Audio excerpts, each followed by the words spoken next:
Salut à tous les amis, j'espère que vous allez bien. On se retrouve aujourd'hui pour une nouvelle vidéo, vidéo sous un format podcast. Donc d'ailleurs, vous allez pouvoir retrouver la vidéo complète avec plein de petites images, plein de petites annotations à l'écran sur ma chaîne YouTube. Et si vous souhaitez écouter uniquement l'enregistrement en courant, en faisant la cuisine, dans la voiture, vous pouvez aussi retrouver cet enregistrement donc, sur les différentes plateformes de podcast que je vous afficherai à l'écran et dans la description. Donc aujourd'hui, je suis avec Julien Alexandre, qui est kiné depuis 25 ans, à côté de Grenoble, en Isère. Et on va parler globalement de la course à pied et des étirements. Donc écoute Julien, je vais te laisser te présenter rapidement. Et ben moi là, je suis kiné depuis 25 ans. Je suis spécialisé en douleur ostéo-articulaire à la base. Et qui dit douleur ostéo-articulaire dit douleur sportive aussi, parce que finalement, on a un métier où on est confronté énormément aux sportifs, que ce soit récréatif ou que ce soit d'un plus haut niveau. Voilà. Et je suis concepteur avec d'autres collègues de produits d'étirement, où on a mis un peu en avant l'étirement. Et à côté de cette autre casquette-là, je suis formateur en santé au travail. J'interviens dans les entreprises et ça s'appelle la prévention des TMS, des troubles musculo-squelettiques. Et dans ces formations, on explique beaucoup de choses autour des douleurs ostéo-articulaires et comment mieux les autogérer par le mouvement. Et bien évidemment, dans ce genre d'intervention, énormément de questions sur le sport, énormément de questions sur la course à pied, parce que ça intéresse beaucoup de gens, surtout ceux qui en font et ceux qui aimeraient en faire. Et donc, du coup, on est obligé de se mettre un peu à la page pour essayer d'apporter des réponses et trouver des solutions aux questions qui sont posées. Super, merci à toi. Oui, effectivement, je ne vous ai pas précisé, mais Julien, en plus d'être kiné, il a conçu une table d'étirement, donc on va en parler un petit peu plus tard, mais c'est un accessoire qui est dédié aux sportifs comme à toute personne, même non sportive, qui va permettre en fait de faciliter l'étirement, de le faire aussi correctement et de faire que l'étirement ne soit plus trop une corvée, parce que par exemple on reviendra sur mon expérience un petit peu plus tard, mais voilà, il a aussi conçu cette table. Donc avant de commencer d'ailleurs le podcast, je voulais aussi remercier Medscore, que comme vous pouvez voir derrière, qui nous a très gentiment prêté leur studio aujourd'hui. Donc est-ce que tu peux nous parler un petit peu de Medscore, Julien, s'il te plaît ? C'est une petite entreprise qui fait la promotion médico-chirurgicale dans l'actualité du santé et du sport. Il crée des conférences, il crée des débats et notamment des situations sur ce plateau télé dans différents sujets. Ça concerne beaucoup les médecins et les kinés. Et bien évidemment, le contenu intéresse vous, sportifs, parce qu'il y a beaucoup d'informations autour du sport. Et donc, je vous invite à aller donc sur le lien qui vous est présenté, d'aller sur Medscore et vous pourrez vous connecter et à avoir accès éventuellement aux émissions et aux propositions de conférences qui peuvent y avoir partout dans toute la France. Voilà, donc un grand merci à Medscore et je vous mettrai, comme l'a dit Julien, le lien dans la description si ça vous intéresse. Donc on va maintenant passer tout de suite au début du podcast, au vif du sujet. Donc dans cette première partie, on va voir avec Julien, je vais poser des questions à Julien et ensuite on fera également une deuxième partie où là, on va parler de mon feedback, de mon expérience, parce qu'il faut savoir que j'ai commencé les étirements avec la table il y a environ 2 mois, donc on reviendra là-dessus. On verra aussi si Julien a des petites anecdotes à nous raconter sur des retours d'expérience de ses patients. Et enfin, dans une troisième partie, restez bien jusqu'à la fin, puisqu'on va vous faire une petite démo et on va aussi vous proposer finalement un circuit adapté aux coureurs qui peut être réalisé sur la table d'étirement. Donc du coup Julien, on va commencer avec la première partie. Moi je suis coureur, donc est-ce que tu pourrais m'expliquer un petit peu de ton point de vue de kiné, toi qu'est-ce que tu penses de la course à pied, de l'actualité de la course à pied, tout ça ? Ce qui est passionnant quand même dans le métier autour des articulations et des muscles, c'est que en fait beaucoup de choses ont changé en 10 ans. On va dire, presque 10 ans dans notre métier. Énormément de choses ont changé, principalement grâce à des scientifiques qui se sont creusés la tête et qui nous confirme et nous affirme plus que à 200% que la course à pied, c'est excellent pour le corps humain et c'est excellent pour tout le monde. On a été, entre guillemets, programmé pour courir et en soi, tous autant qu'on est, on peut se mettre à courir et courir un petit peu, voire même très longtemps. Je remercie souvent, parce qu'on est beaucoup de kinés à s'être informés grâce à ce que ça s'appelle la Clinique du coureur, qui est une entité canadienne qui ont initié l'actualité scientifique de la course à pied et qui a un discours de plus en plus positif sur la course à pied et que c'est accessible à tout le monde. La seule différence, ou peut-être le petit bémol avec tout ce que je raconte, c'est qu'il faut une certaine méthode. La course à pied, ça ne s'improvise pas et il faut une certaine méthode. Mais une fois qu'on a pris la méthode et une fois qu'on est coureur régulier, eh ben, on peut rassurer tout le monde. Tous les voyants sont au vert pour dire que c'est bon pour votre cœur, bien évidemment, mais c'est bon aussi pour votre dos, c'est bon pour vos chevilles, c'est bon pour vos genoux. Et que, comme tout sport, il y a des petits problèmes ostéo-articulaires dont on peut parler après parce que c'est normal d'avoir quelques petits problèmes, mais ça se gère. Ouais, pour rebondir là-dessus, je suis totalement d'accord avec toi parce que moi, quand j'ai commencé la course, donc pour ceux qui ont vu d'ailleurs ma vidéo où je raconte un peu mon histoire, j'ai commencé la course suite à une blessure, donc au ligament croisé, donc une blessure quand même assez grave, je me suis fait opérer, tout ça. Et finalement, quand j'ai débuté, c'est là où j'avais le plus de douleur, c'est là où c'était le plus dur. Et je courais même avec une genouillère. Et là, depuis, je dirais 3-4 ans, ça fait 8 ans que je cours, je ne me suis jamais senti aussi bien. J'ai senti aussi que la course à pied a permis de muscler mes jambes notamment. Et comme tu dis, effectivement, pour moi, la course, ce n'est pas un sport qui détruit, c'est plutôt un sport qui renforce à partir du moment où on le pratique bien évidemment correctement et qu'on pense aussi aux petits à côté, comme les étirements par exemple. Donc, typiquement, pour rebondir un petit peu sur les étirements, puisqu'aujourd'hui, on va quand même beaucoup parler d'étirements, toi, de ton point de vue de kiné, quels sont finalement les bénéfices à un coureur de s'étirer? Alors, il y a beaucoup de discussions autour de l'étirement. Beaucoup de débats aussi. Beaucoup de débats, voilà, beaucoup de débats. J'ai comme beaucoup, s'il y en a qui suivent un peu l'actualité, que ce soit des confrères kinés ou même des coureurs, on a tout entendu. Du pire au meilleur. Oui. Il y a des consensus et puis il y a des pourquoi pas et il y a on ne sait pas. Donc il y a quand même beaucoup de paramètres. L'actualité des étirements, on va dire physiologiques, là où entre guillemets il y a moins de doute, c'est sur plusieurs points. Le premier point, c'est le gain de souplesse. Oui. Le gain de souplesse et le gain d'amplitude articulaire. Pour ceux qui sont raides. Ouais. Parce que tout le monde n'est pas raide. Ouais. Je ne sais pas la proportion, j'ai envie de dire 7 à 8 personnes est plutôt un peu raide ou manque d'activité. Voilà. Mais il y en a d'autres qui sont moi, je suis bien raide, moi. Voilà, relativement souples. Voilà. Donc pour ceux qui sont raides, on va dire que l'intérêt de l'étirement est presque majeur. Ouais. Et pour ceux qui sont moins raides, l'intérêt de l'étirement n'est pas nul, parce qu'on va en revenir après, mais peut prendre un peu moins de place dans leur activité d'entraînement ou dans leur activité dans le sport de la course à pied. Mais le premier gain reste un gain d'entretenir sa souplesse. Alors, donc on va gagner un peu en souplesse. Il va y avoir un plateau parce qu'on va gagner un peu et ça va s'arrêter. Parce que pour gagner beaucoup en souplesse, il faut faire beaucoup de souplesse. Et c'est là que la majorité ne le font pas assez. Mais déjà d'en gagner un peu, c'est ce delta-là qui fait déjà qu'une articulation qui va mieux travailler dans plus d'amplitude va générer moins de contraintes ou en tout cas va répartir mieux les contraintes et va générer plus de confort, peut-être une prévention dans les blessures, mais c'est difficile à prouver. Voilà. Mais ce qui est indiscutable, ça reste le gain de souplesse. L'autre chose qui est quasiment indiscutable, c'est la vascularisation, les échanges liquidiens. Oui. Et le fait de beaucoup bouger, ça crée beaucoup d'échanges liquidiens. Et le fait de mettre en tension ses muscles, de relâcher, d'étirer un petit peu les tendons, les éléments, ce qu'on appelle les éléments élastiques séries, va créer un champ vasculaire un peu plus important. Et on sait partout que plus les échanges se font, plus ça nourrit les tissus.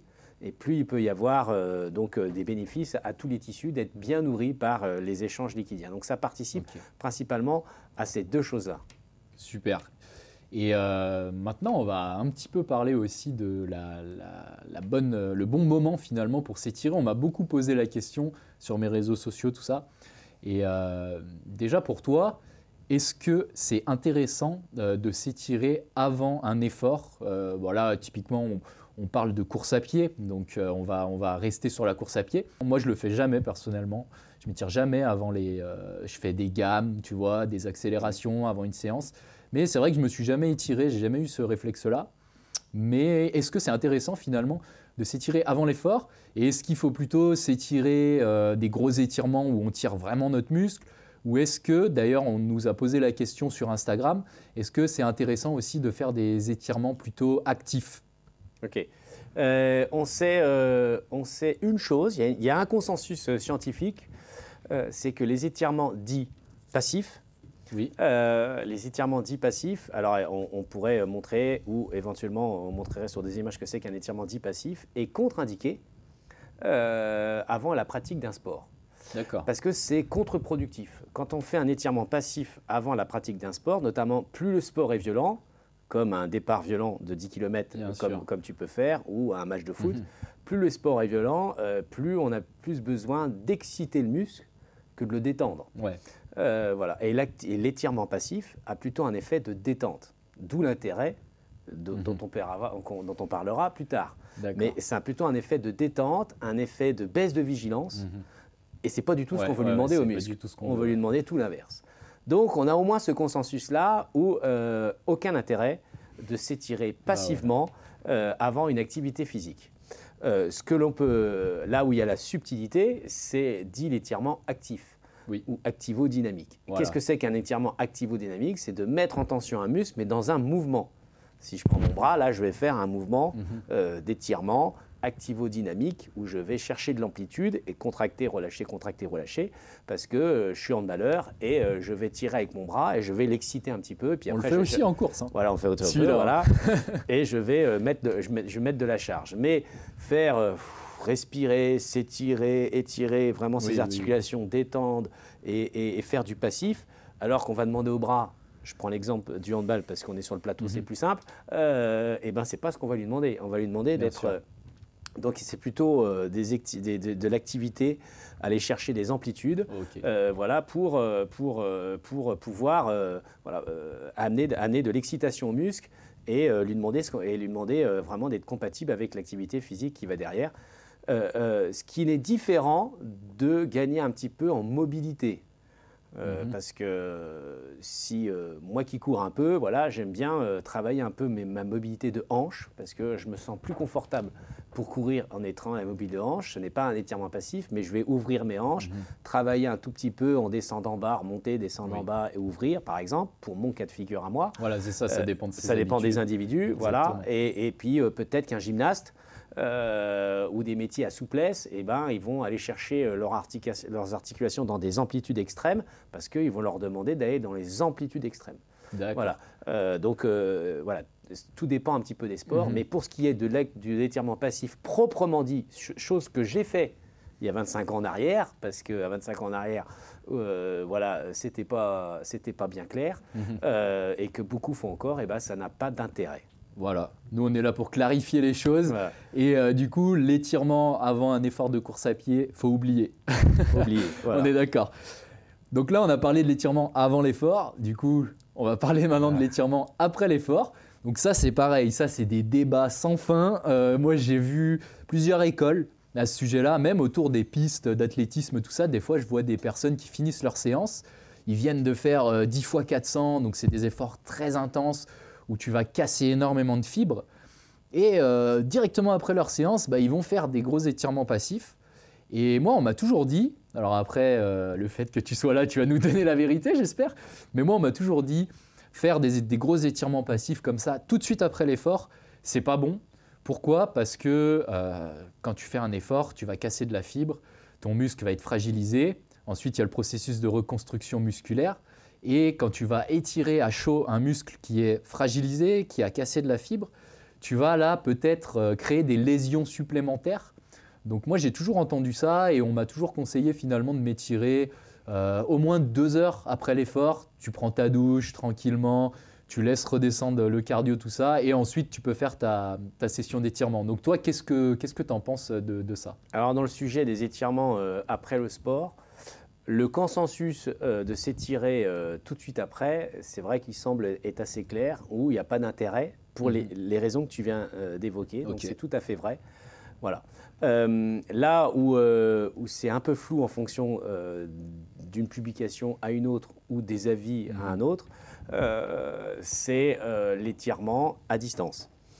Donc c'est vrai que l'étirement à distance est intéressant, mais la condition, que ça soit 1 heure après, 2 heures après, 30 minutes après, peut-être la condition que j'ai envie de retenir, c'est de le faire doucement. D'accord. Voilà, parce que justement, si on doit faire un étirement, un moment d'être doux dans son étirement, c'est après l'activité physique. Parce que ce qu'on veut, c'est un retour au calme. On veut détendre un petit peu le muscle, on veut détendre les capillaires et pas retirer sur une fibre. Voilà, donc si tant est qu'on fait de l'étirement, on fait de l'étirement cool et sans aller chercher de l'amplitude.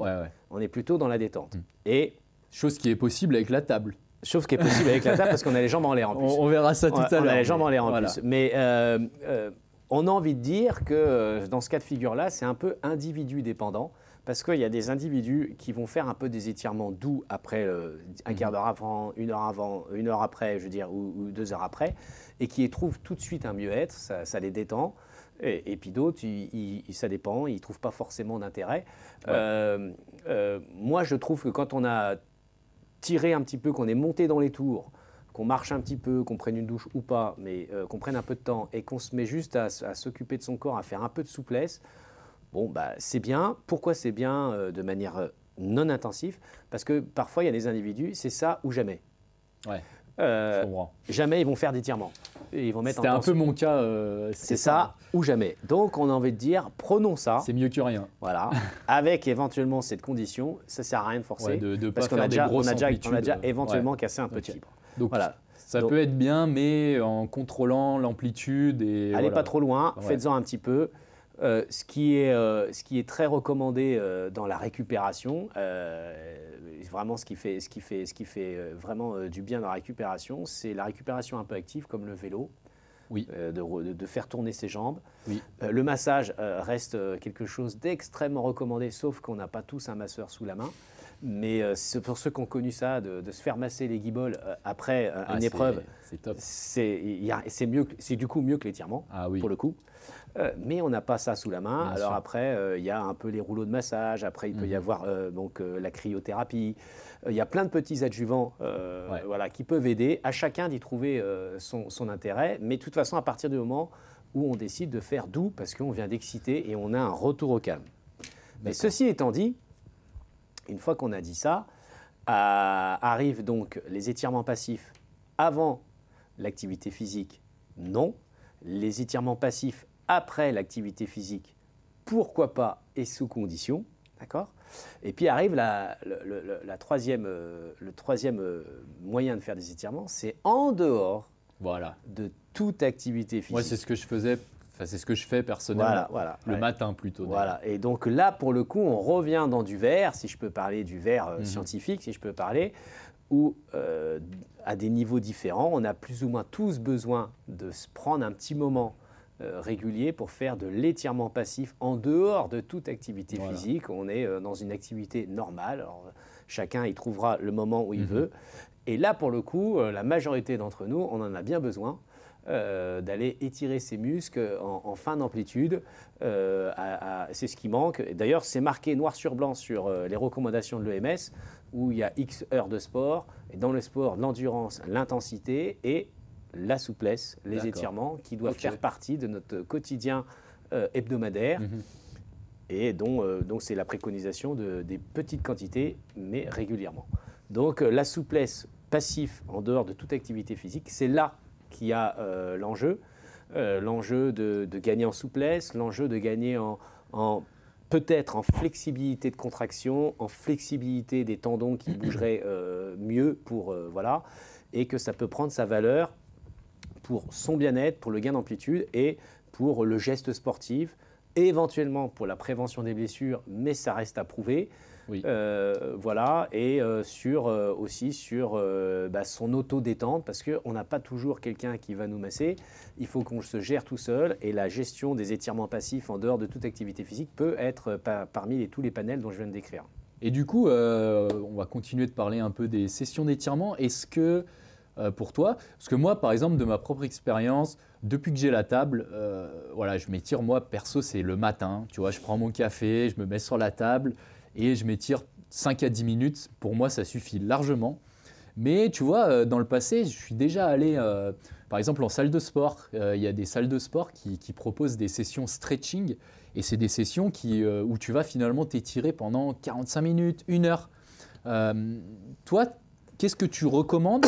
Est-ce que c'est meilleur de s'étirer, par exemple, plusieurs fois par semaine pendant 10 minutes? Donc moi, c'est ce que je faisais un peu, hein, c'était 2 à 3 fois par semaine le matin pendant 10 minutes. Ou est-ce que c'est mieux finalement de se dire, allez, je vais une fois à la salle de sport ou je me mets une vidéo YouTube et pendant 1 heure, je m'étire totalement, je m'étire à fond. Est-ce que finalement les deux sont bien ou est-ce qu'il y a vraiment une durée, on va dire, et une fréquence à respecter pour s'étirer le mieux possible? Les mots dans le sport et le sport santé ou tout ce qui est activité physique, et puis on regarde avec la profession de santé, il y a 3 mots, et donc ça va être pareil pour l'étirement, c'est-à-dire dosage, régularité et progressivité. Donc l'étirement va répondre à ces règles-là, et donc il n'y a pas besoin d'en faire des tonnes. Okay. Et il faut mieux choisir la régularité au temps. Okay. Et donc c'est un petit peu comme, j'ai envie de dire, c'est un peu comme le lavage de dents. On se lave les dents un petit peu tous les jours, mais on se dit pas, tiens, je vais me laver les dents 1h30 le dimanche, et ça fera la semaine. Pas mal l'exemple. Voilà, et ben l'étirement, c'est un peu pareil. Mais même la course à pied, c'est pareil. Oui. D'aller courir 1h30 le dimanche et je ne cours pas de la semaine. En fait, il ne faut pas être dans l'extrême. Ça ne fait pas forcément le taf. Ouais. On va dire plutôt aux individus, aller courir 3 fois 30 minutes, voilà, avec des cadences différentes, ça sera bien plus bénéfique que d'aller une fois le dimanche courir 1h30. Et pour l'étirement, c'est un peu pareil. Alors, c'est plutôt motivant de savoir que l'étirement amène des bienfaits par quelques minutes par jour, parce que ça peut se caser. C'est la raison pour laquelle, grâce à ma casquette de formateur en entreprise, et on n'est pas les seuls qui n'aient à faire ça, moi et certains confrères, on préconise beaucoup l'étirement en entreprise parce que c'est rapide. J'appelle ça peu chronophage pour beaucoup d'efficacité. Ça va faire 1 minute par-ci, 3 minutes par là, 5 minutes par là, au milieu de son milieu de travail, pas forcément en tenue d'activité physique. Non. Et je vais me faire du bien rapidement, et à la fin de journée, j'aurai fait quelques minutes d'étirement, et ça peut m'aider à mieux vivre des tensions dans le dos, mieux vivre des tensions, voilà, et mieux vivre des étirements, mieux vivre des contractures, ou si je veux progresser dans la souplesse sur mes membres inférieurs pour la course à pied. Donc l'étirement, voilà. Cependant, 45 minutes de cours de yoga ou d'étirement où on va faire un peu de tout, c'est bien aussi. On prend aussi. Hein. Ah, bien sûr. Voilà, tu as déjà fait, j'ai déjà fait, j'en ressors, j'étais super bien. Ouais. En plus, c'est interactif, donc c'est quand même mieux que d'être tout seul chez soi. C'est super bien. Ce qui est pas bien, c'est de rester 45 minutes sur un muscle. Ah bah là, oui. D'accord. Parce que dans le yoga, je pense que tu te relèves plus là. Dans le yoga, il y a un peu de contraction, des contractions, étirements, et puis ça fait toutes les articulations. Donc il n'est pas trop peut-être de faire ça en 30 ou 45 minutes. Mais c'est un autre sujet, ça. C'est encore un autre sujet. Voilà. Mais dans le cas de mon cas de figure, mais c'est souvent recommandé parce que la souplesse de hanche et la force de hanche, mais la souplesse de hanche est quand même un des leviers pour essayer de pour être bien au niveau course à pied. Et moi, dans mon cas de figure, plus je m'assouplis les hanches et plus mes genoux supportent mieux la course à pied.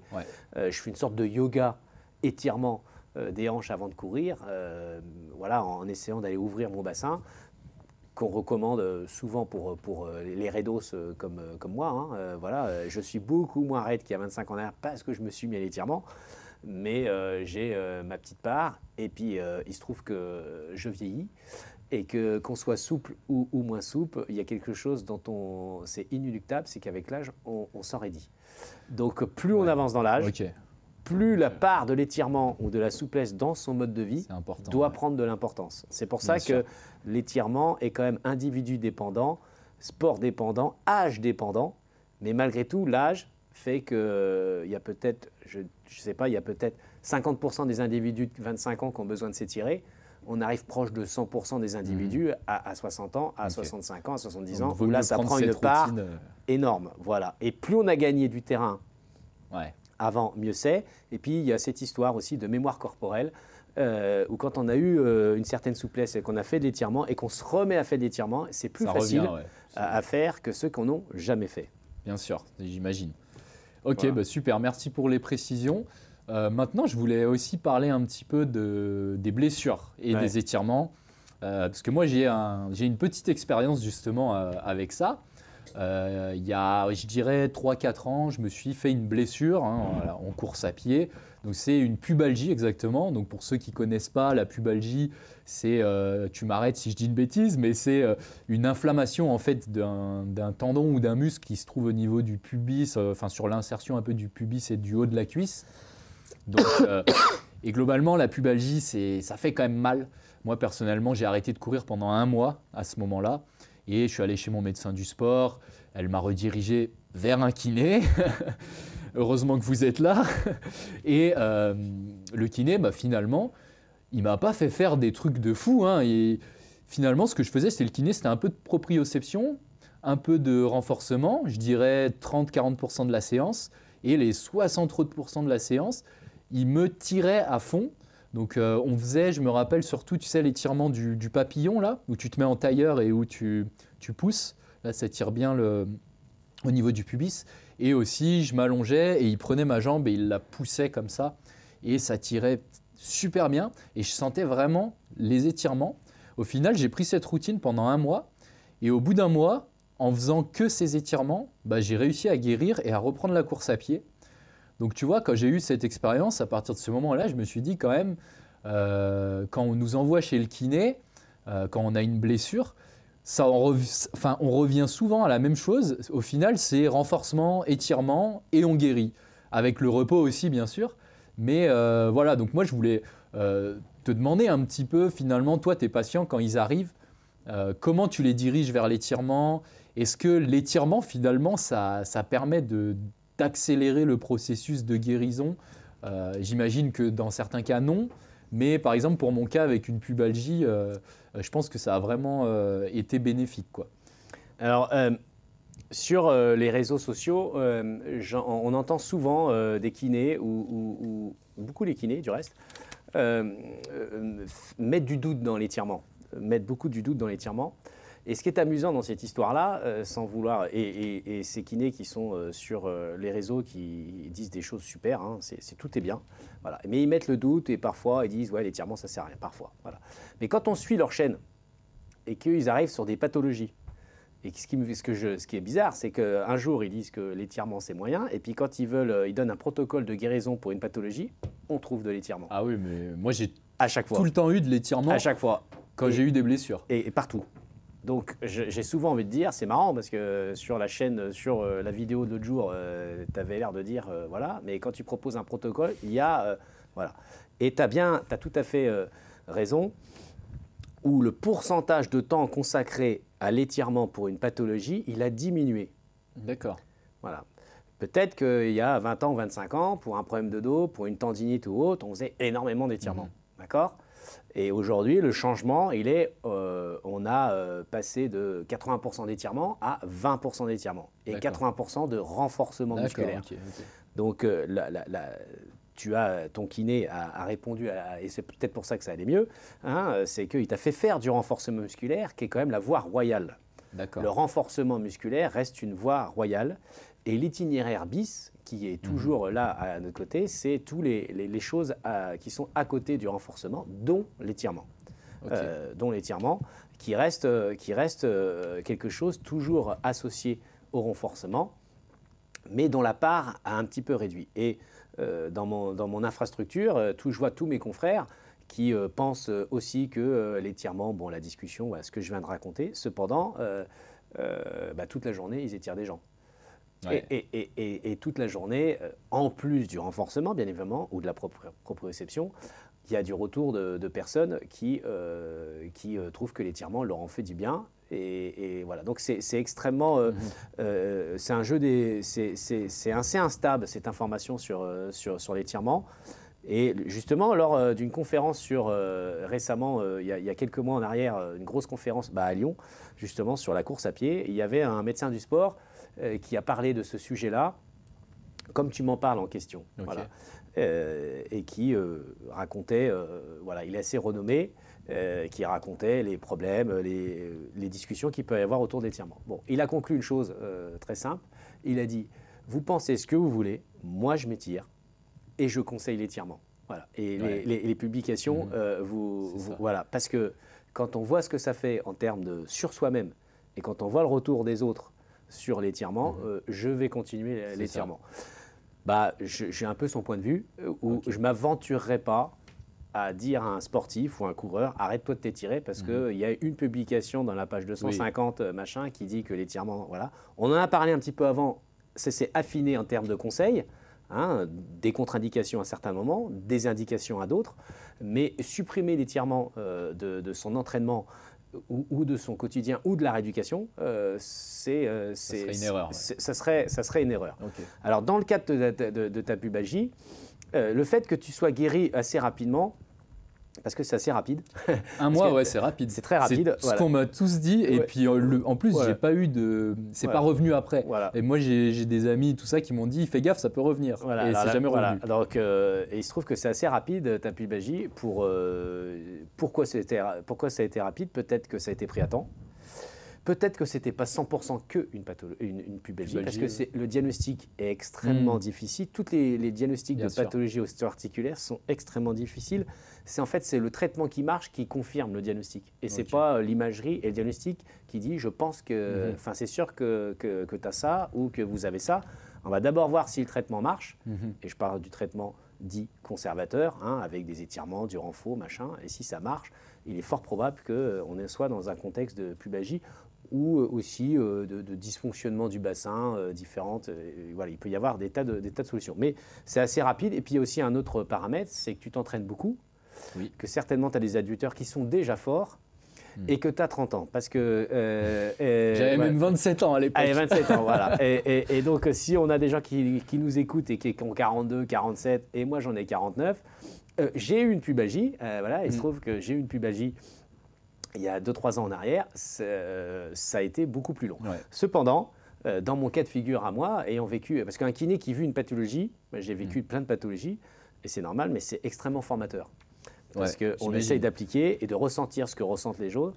Et à chaque fois que j'ai un problème ostéo-articulaire, parce que 100% des gens auront des problèmes ostéo-articulaires, quels qu'ils soient, que ce soit sportif ou non sportif du reste, et dans son processus de guérison, on apprend plein de trucs. Et même en tant que professionnel de santé, j'apprends plein de trucs. Et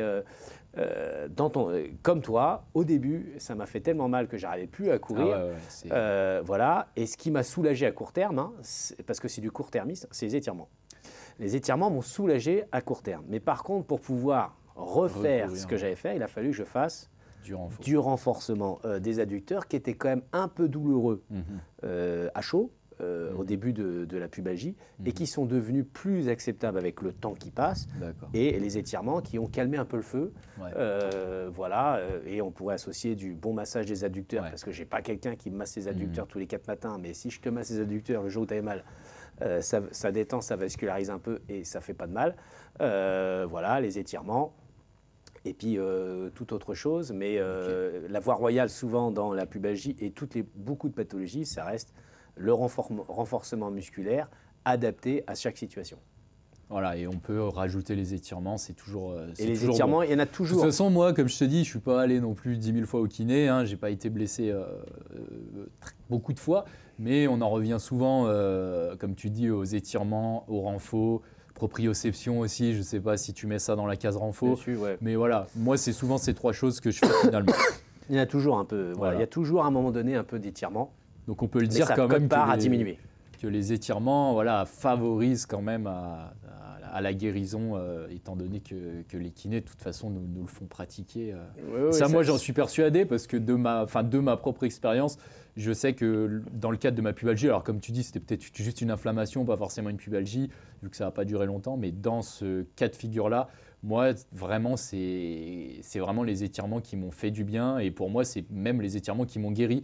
Parce que comme tu dis, peut-être étant donné que j'avais déjà un peu les adducteurs renforcés, j'ai pas trop eu besoin de faire de renfo, mais finalement, j'étais peut-être vachement raide et finalement, le fait d'étirer, tout ça, ça m'a fait du bien. Enfin, en tout cas, c'est comment je l'ai vécu. Donc maintenant, on va passer aux questions des abonnés. Donc j'ai demandé sur Instagram à mes abonnés, qui sont la plupart des coureurs, hein, on ne va pas se cacher, s'ils avaient un petit peu des questions. Donc on nous a demandé pas mal de fois les étirements activo-dynamiques avant l'effort. Donc ça, on a traité la question avant. Et il y avait un autre sujet qui ressortait beaucoup. Donc d'ailleurs, c'est des blessures finalement qu'on voit beaucoup dans la course à pied, notamment chez les débutants. Il y a beaucoup de débutants, moi j'ai jamais eu cette blessure, mais il y a beaucoup de débutants qui ont des périostites. Et également, chez les coureurs, il y a beaucoup de tendinites, hein. Ça peut être au tendon d'Achille, ça peut être un peu partout. Moi d'ailleurs, j'ai eu une tendinite l'année dernière, mais pareil, ça a duré quelques semaines finalement, c'était pas grand-chose, mais j'ai eu une tendinite au niveau de l'insertion du tendon sur l'avant du tibia, tu vois.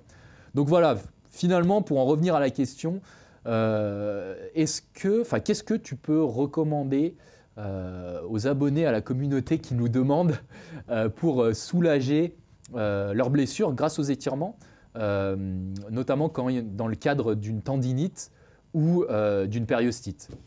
Alors, si on prend la voie curative, mais ça sera un petit peu la même voie un peu préventive, un sujet très très très très important, peut-être le plus important, c'est le sommeil et la nutrition. Ok. Quand on a une blessure, ou qu'on veut être dans la prévention, il faut faire très très très attention à son sommeil. Parce que ce qui est important dans la nuit, c'est là qu'on se répare.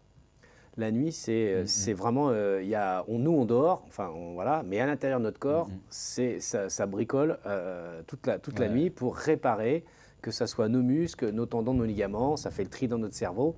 Et la nuit, c'est primordial. Donc, déjà, il faut savoir si l'individu qui s'est blessé, première question, parler du sommeil.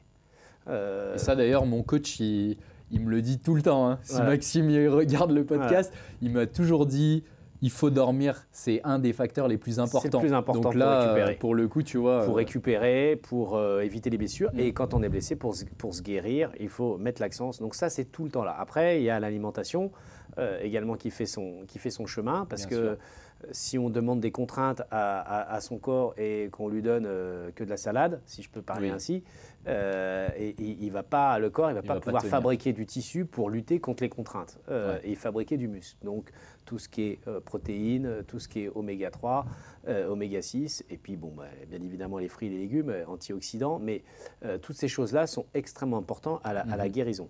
Et peut-être même que quand on est blessé, il faut accentuer le trait, éventuellement des oméga 3, des protéines, pour accélérer la guérison. Donc ça, c'est pas le sujet de notre discussion, mais on ne peut pas parler de blessures de sport, de prévention du sport, sans parler du sommeil et de la nutrition. Oh, c'est intéressant. Qui sont quand même la pièce maîtresse. Et puis, une fois qu'on associe tout ça... Oui, parce qu'il y a aussi, pour rebondir rapidement dessus, mais il y a aussi des aliments qui sont très inflammatoires. Donc au final, si tu manges beaucoup d'aliments qui sont très inflammatoires, tu vas aussi plus avoir tendance, plus de chances à développer une inflammation. Donc, Et ça pourrait faire l'objet d'une autre émission avec un nutritionniste spécialisé dans le sport, parce qu'un médecin nutritionniste qualifié nous apprendrait plein de choses sur exactement quel est le curseur à mettre et quel est le dosage à mettre sur le plan alimentaire. Une nouvelle idée de podcast. Voilà, et là j'écouterai avec, parce que j'en ai déjà écouté pas mal, mais on a toujours beaucoup à apprendre sur la nutrition, parce que pareil, il y a beaucoup de publications scientifiques et il y a plein d'avis. Il y a plein d'avis.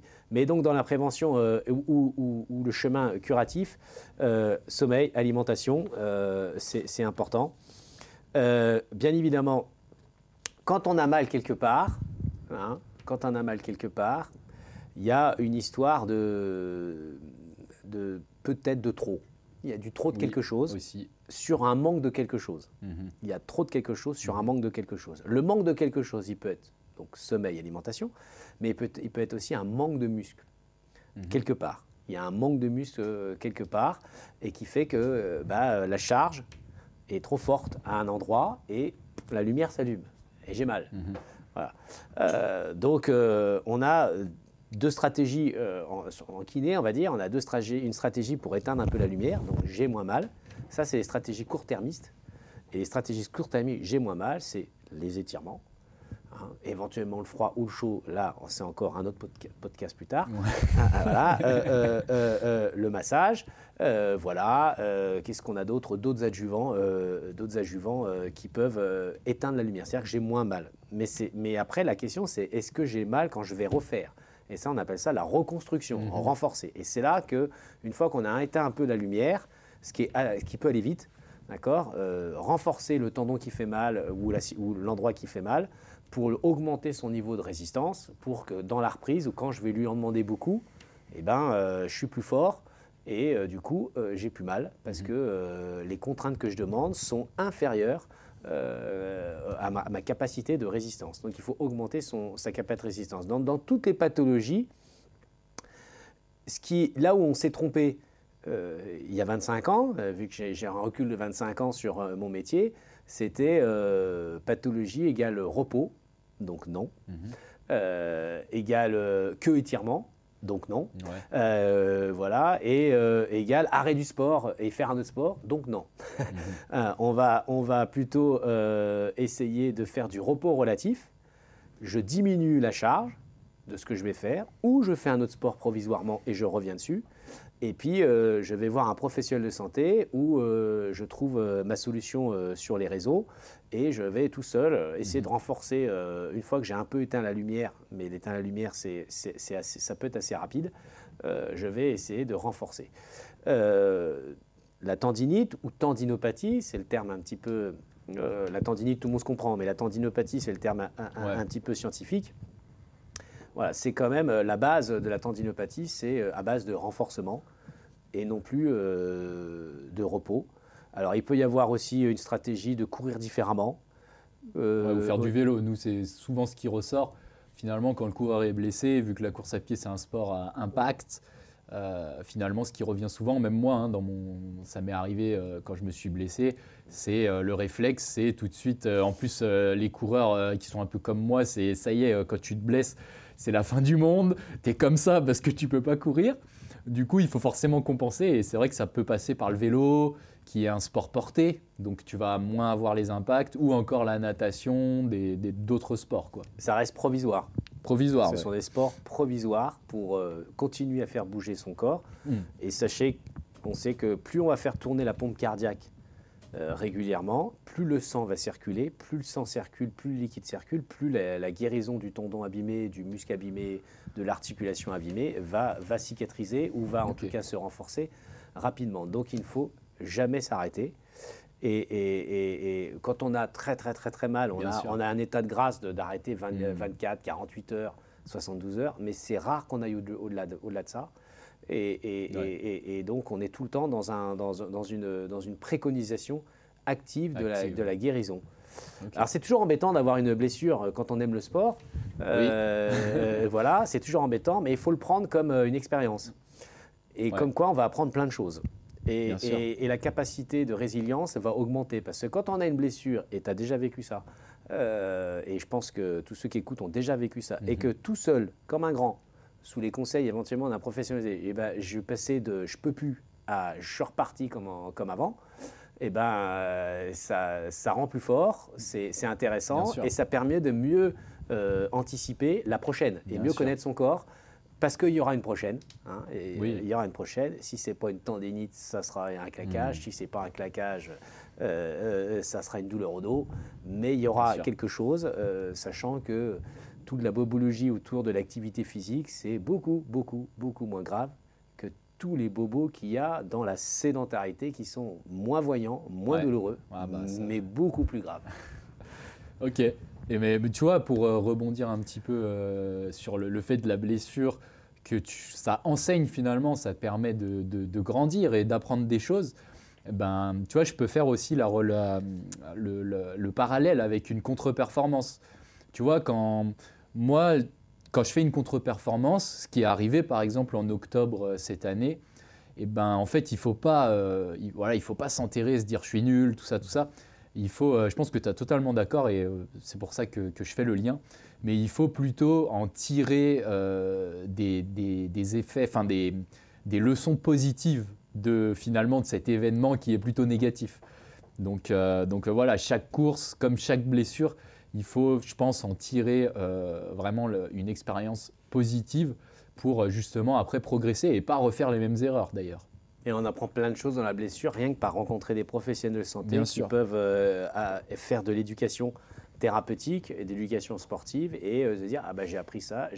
Maintenant depuis que j'ai vu un tel le jour de cette blessure là, je fais ça comme ça, je fais ça comme ça. Et c'est ainsi que on apprend et on devient meilleur et on se gère mieux son corps et à l'écoute parce qu'il faut toujours un peu l'écouter.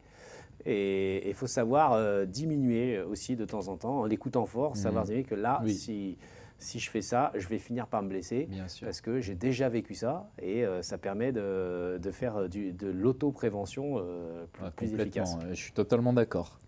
Ok, bah super. Et bah écoute, on a terminé la première partie. Donc là, tout de suite, on va enchaîner avec la deuxième partie. Donc la deuxième partie, moi, je voulais revenir un petit peu finalement sur mon expérience avec les étirements. Parce qu'il faut savoir, les amis, que moi, je m'étirais jamais. Clairement, je m'étirais jamais. Ou ça pouvait arriver vraiment de temps en temps. Mais j'ai jamais eu une routine, on va dire, très claire où je me dis je m'étire 2-3 fois par semaine pendant une longue période. Et quand on s'est rencontrés, finalement, Julien m'a gentiment donné une table et le fait d'avoir cette table à la maison, je me suis dit je vais jouer le jeu. Et puis de toute façon, les étirements, on m'en a toujours dit que du bien. Donc je me suis dit il faut que je me fasse ma propre expérience et il faut que je vois comment les étirements peuvent finalement améliorer ma performance, mon quotidien, ma récupération, tous ces facteurs-là. Et du coup, c'est ce que j'ai fait. Donc là, pendant ma préparation pour la prom classique, voilà, j'ai couru le 10 km de Nice début janvier, j'ai battu mon record, j'ai fait un très bon chrono. Et pendant toute ma préparation, les 2 mois qui ont précédé cette course, je me suis étiré voilà, avec la table de Julien. Et moi, ma routine, c'était 2 à 3 fois par semaine le matin. Pas plus de 10 minutes, voilà, je buvais mon café tranquillement et je m'étirais sur la table. Et finalement, surtout, tu vois, quand je m'étirais, le début de l'étirement, c'était dur. Enfin, en plus, la table, elle est réglable et j'essaye de la laisser à peu près sur la même inclinaison. Et finalement, tu vois, quand j'arrivais sur la table, je sentais que c'était dur et je restais 5-10 secondes, pas plus. Et je me mettais sur le côté, je prenais une petite récup et je répétais, tu vois, et je faisais plusieurs séries, par exemple sur un étirement. Je vous mettrai d'ailleurs des petites images pour illustrer. Mais voilà, et en fait, ce qui me faisait arrêter un exercice, c'était au moment où finalement je commençais à gagner de la souplesse. Je ne sais pas si c'est le bon indicateur, mais tu vois, par exemple, je commençais à m'étirer les mollets et au début, c'était dur, ça faisait mal. Et puis quand je commençais à sentir que ça se détendait et que finalement j'avais gagné en souplesse par rapport à 5 minutes avant, et là je me disais ok c'est bon, je passe à un autre. Et finalement, moi j'ai fait cette routine-là où je faisais 4-5 exercices Tu m'as fourni un PDF d'ailleurs avec la table qui est vraiment top, où il y a plein d'exemples d'étirements avec la table. Et moi, je faisais à peu près 4-5 exercices, pardon, surtout le haut du corps, parce qu'en course à pied, on utilise pas mal les épaules, les pectoraux, les bras, donc je faisais pas mal le haut du corps. Et après, bien évidemment, hein, les cuisses, les mollets. Et j'ai respecté donc cette routine 2 à 3 fois par semaine pendant ces 2 mois. Comment je choisissais mes jours? Moi, finalement, chaque semaine, pendant cette préparation, je courais au minimum 100 km. Voilà, j'ai eu des pics à 140, 150, mais au minimum, je courais 100 km. Donc voilà, quand j'étais dans cette prépa, j'étais vraiment la tête dans le guidon. C'est de la course au quotidien où parfois je me prenais un petit jour de récup, mais voilà, globalement, je cours tous les jours. Et finalement, qu'est-ce qui faisait que je me disais, tiens, ce matin, je vais m'étirer plutôt qu'un autre matin? Et c'est quand je sentais que voilà, j'avais les jambes un peu qui tiraient, les jambes lourdes, souvent le lendemain des séances, ou pas, hein, parce que parfois, même le lendemain d'un repos ou le lendemain d'un simple footing, tu peux finalement sentir aussi une sensation dans tes jambes, peut-être aussi de 2 jours avant, ou une séance, tu vois, dont tu as mal récupéré. Mais voilà, quand le matin je me levais finalement et je sentais un petit peu cette sensation de lourdeur dans les jambes, que ça tirait, et là je me disais, allez, va t'y tirer. Et systématiquement, quand j'avais fini mes 10 minutes d'étirement, mon petit caf, tranquille, ça allait mieux. Ça allait beaucoup mieux. Et j'ai même avant les séances, maintenant, j'aime bien finalement, tu vois, m'étirer le jour où je sais que j'ai une séance. Et le matin, je vais dire, tiens, je vais m'étirer. Et j'ai l'impression finalement que sur la séance, j'ai un gain finalement dans la foulée, tu vois. Je sens que ma foulée, elle est peut-être plus aérienne, plus souple par rapport à avant ou par rapport à un jour où je ne vais pas m'étirer. Donc ça, j'ai vraiment remarqué ça, que ça avait un peu amélioré ma foulée, entre guillemets. Après, voilà, je ne sais pas si c'est pour tout le monde pareil, mais en tout cas, c'est de ma propre expérience. Et aussi, ce que j'ai remarqué, c'est que j'avais énormément gagné en souplesse. Alors ça, comme je te dis, à chaque fois, je gardais l'inclinaison en fait de la table. Et ça, c'est vachement bien, parce que finalement, j'ai remarqué au bout de ces 2 mois que je pouvais réduire l'inclinaison de la table. Et ça veut dire quoi? Ça veut dire que forcément, j'ai gagné en souplesse. Donc en 2 mois, en m'étirant 2 à 3 fois par semaine, 10 minutes, j'ai quand même réussi à gagner en souplesse. Après, il faut savoir que voilà, moi, je suis raide, je pars de très loin. Donc je pense que voilà, j'ai une marge de progression sur la souplesse qui est aussi énorme. Et voilà, j'ai l'impression d'avoir une meilleure foulée, plus de souplesse. Et aussi, le dernier point que j'ai remarqué au niveau de l'amélioration, c'est par rapport à la récup, forcément. Puisque, comme je te disais, voilà, les matins où j'avais un peu des tensions dans les jambes, où je sentais que ça tirait, systématiquement, quand je finissais ma session d'étirement, j'avais moins cette sensation-là. Donc voilà, je pense que ça permet aussi de soulager, de mieux récupérer. Donc moi, en tout cas, c'est les 3... je ne sais pas ce que tu en penses, je vais te demander ton avis aussi. Mais moi, je pense que j'ai vraiment eu un gain sur ces 3 parties-là. Alors après, est-ce que ça a joué sur ma performance, hein, parce que je bats quand même mon record personnel de 22 secondes à Nice. Et c'est vraiment la première fois que j'intègre les étirements dans une routine, dans une prépa. Donc est-ce que ça a joué? Peut-être, peut-être pas, on ne le saura jamais. Mais en tout cas, ce que je peux mettre en avant, c'est que j'ai notifié que j'avais, voilà, c'est bien fait. Et je peux notifier que je suis arrivé très en forme aussi le jour de la course et que j'ai battu mon record. Donc voilà, ça c'est les faits. Donc toi, qu'est-ce que tu en penses un peu de mon expérience à ce niveau-là? Est-ce que tu voudrais dire quelque chose à ce sujet-là? Déjà, j'ai vécu la même chose. Ouais. Parce qu'il y a 25 ans, et on va dire même il y a 20 ans, je ne m'étirais jamais. Voilà.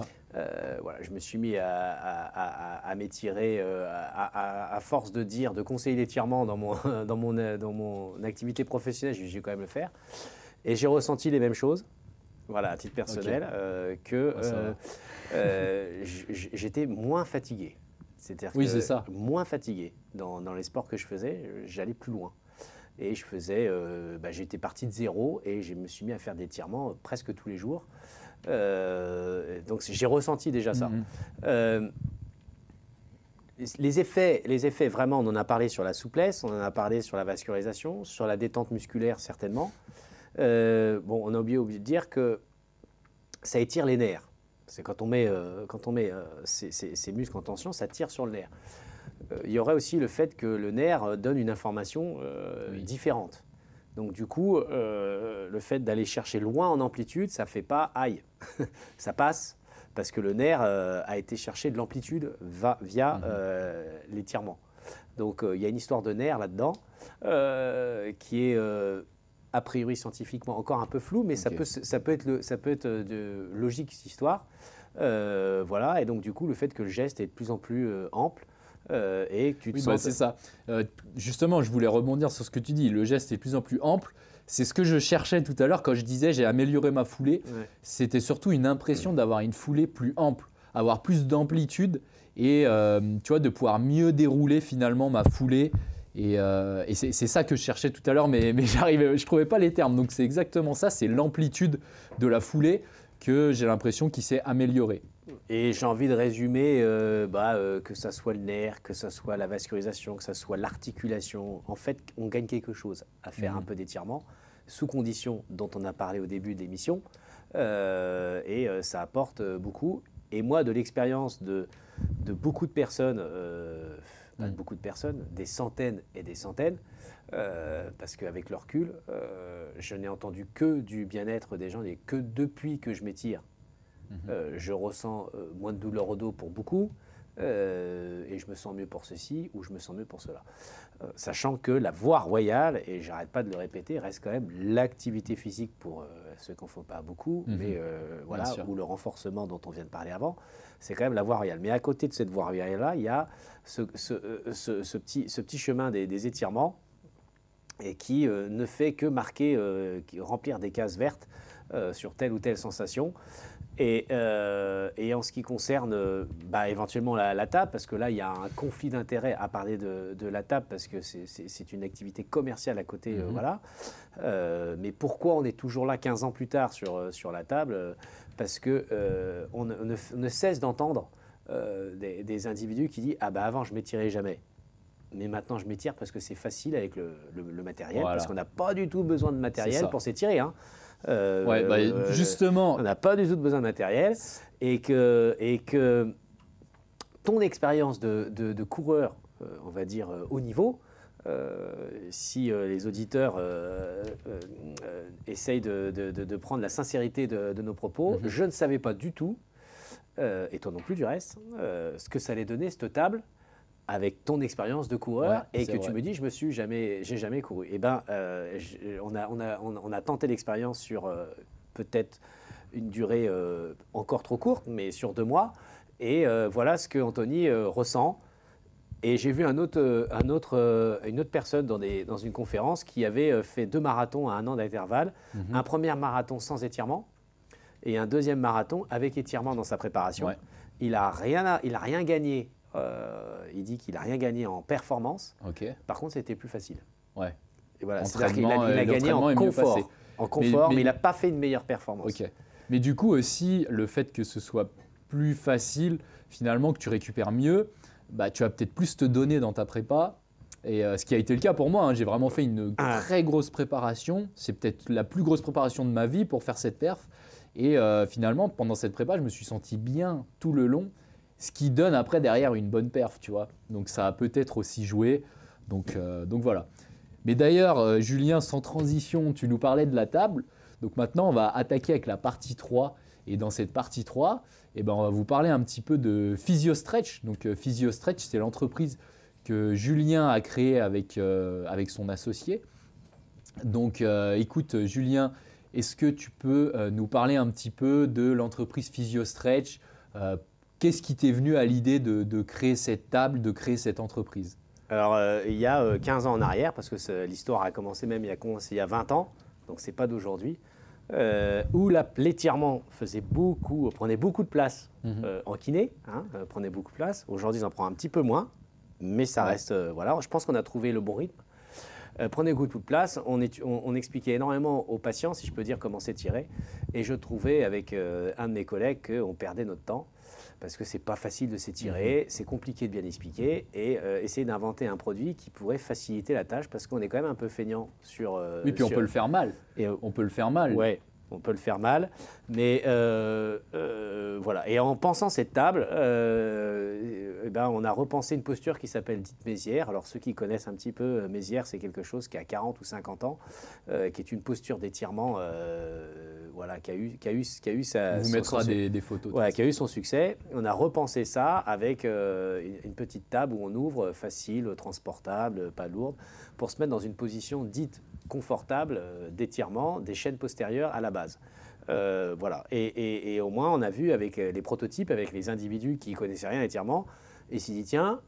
Au début, ils trouvent que c'est un engin barbare, je ne vais pas me mettre là-dedans. Et on l'entend encore, hein, peut-être même ceux qui nous écoutent qui vont voir, c'est quoi ce truc.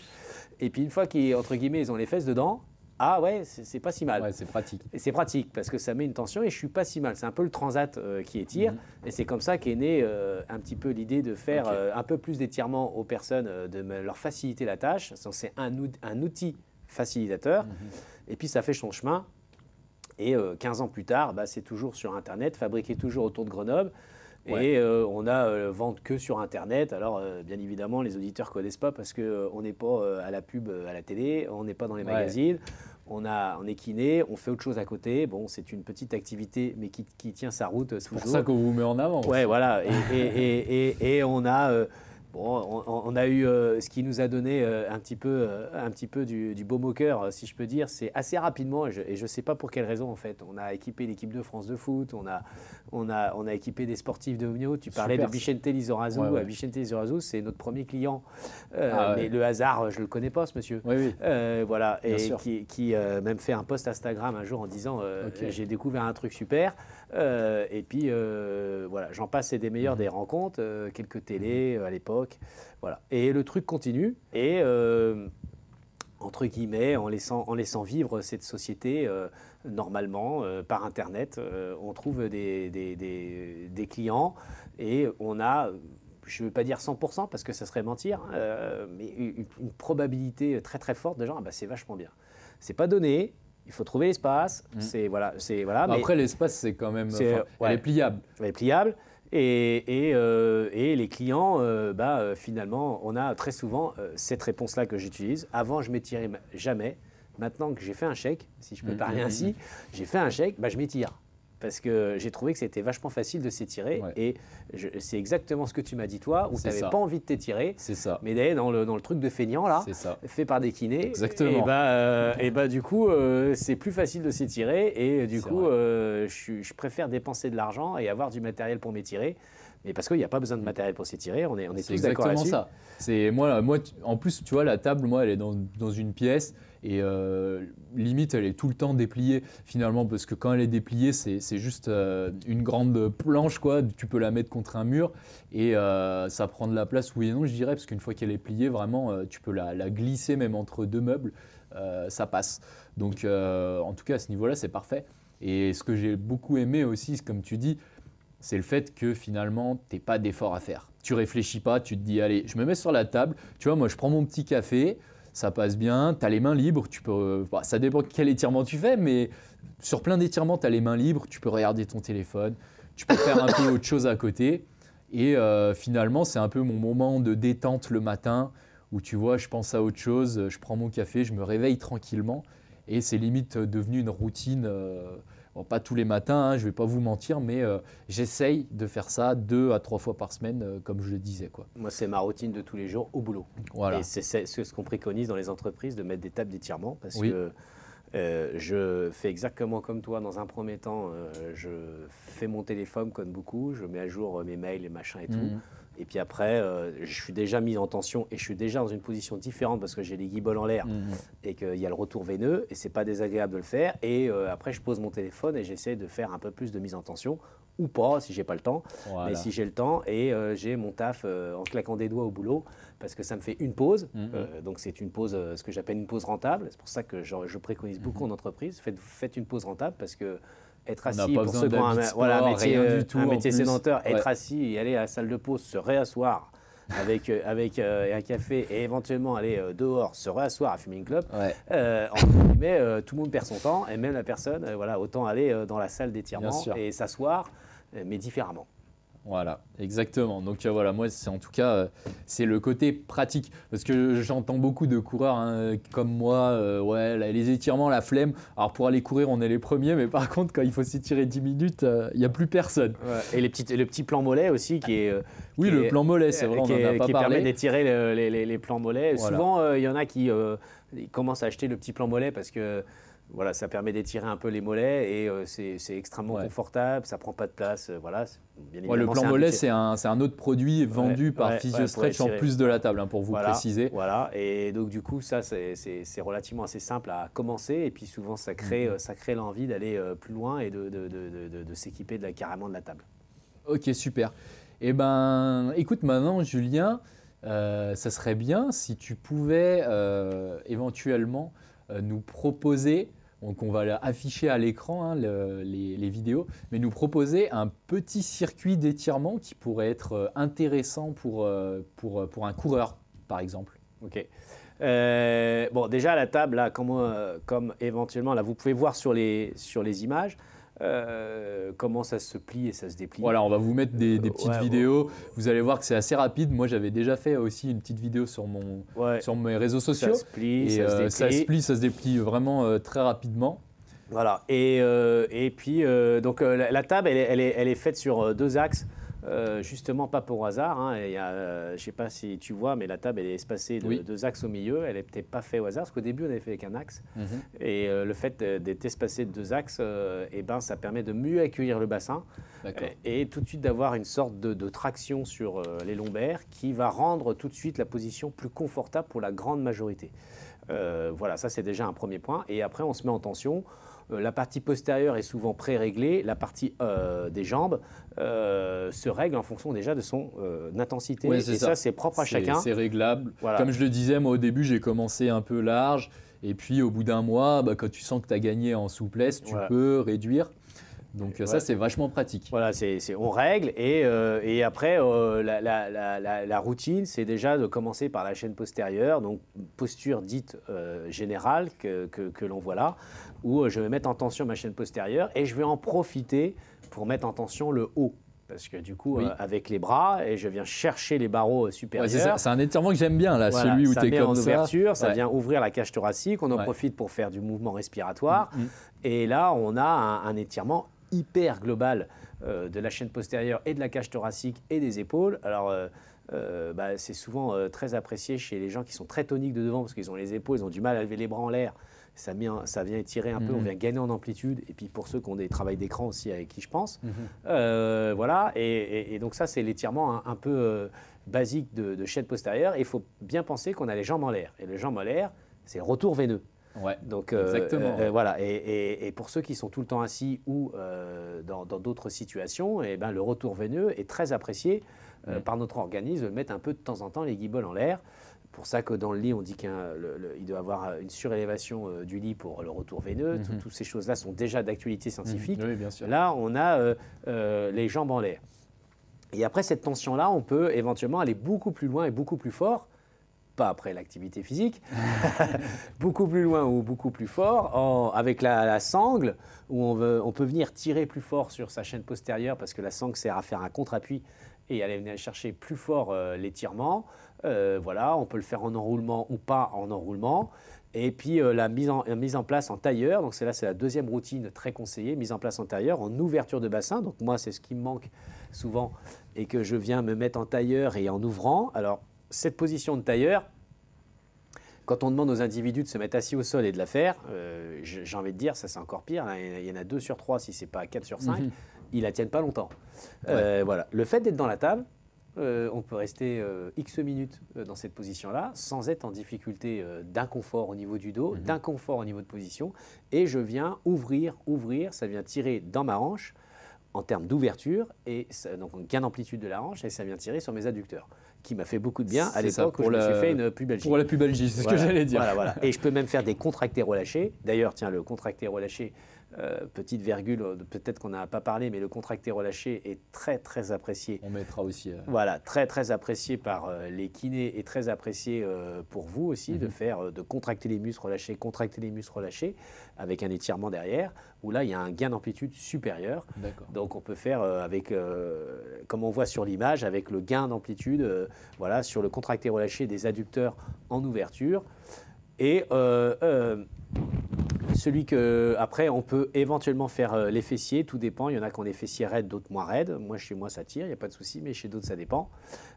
Donc, les fessiers et la chaîne antérieure, où là, on va regrouper la table pour pouvoir faire cette chaîne antérieure, toujours comme vous voyez sur les images, qui est quelque chose qu'on fait bien évidemment tout seul en attrapant sa cheville, mais là, on est bien positionné.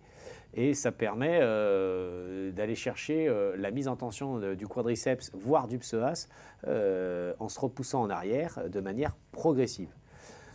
Voilà. Donc ça, c'est vraiment la routine classique et on peut isoler. Il y a d'autres étirements que vous pourrez voir sur le site et sur les vidéos. Oui, d'ailleurs, tu fournis aussi un PDF, un petit livret avec plein d'étirements qui sont adaptés à la table. Hein. Voilà, donc, ça, c'est vachement bien. Voilà, la table, il y a ce qu'il faut en photo quand on achète la table, mais sur YouTube, il y a largement aussi, ce qu'il faut en termes de contenu pour...